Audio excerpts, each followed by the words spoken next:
કરજણ વકીલ મંડળની ચૂંટણી પરિણામ જાહેર. પ્રમુખ તરીકે મિનેશ પરમારની વરણી.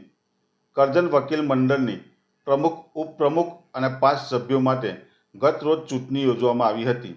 સવારે મતદાન બાદ સાંજે ચૂંટણીનું પરિણામ જાહેર કરવામાં આવ્યું હતું, જેમાં પ્રમુખ તરીકે મિનેશ પરમાર, ઉપપ્રમુખ તરીકે રોનક પટેલ અને સભ્યોમાં અરવિંદભાઈ વસાવા, કનુભાઈ વસાવા, હર્ષદભાઈ પટેલ, મલિક ઇમરાનભાઈ તેમજ સમીર સિંધાની જીત થવા પામી હતી. જ્યારે સેક્રેટરી તરીકે નટુભાઈ પરમારની બિનહરીફ વરણી કરવામાં આવી હતી.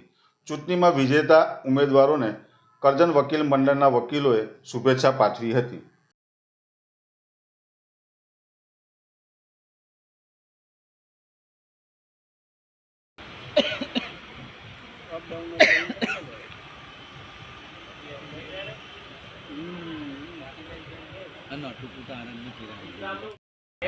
પાછળ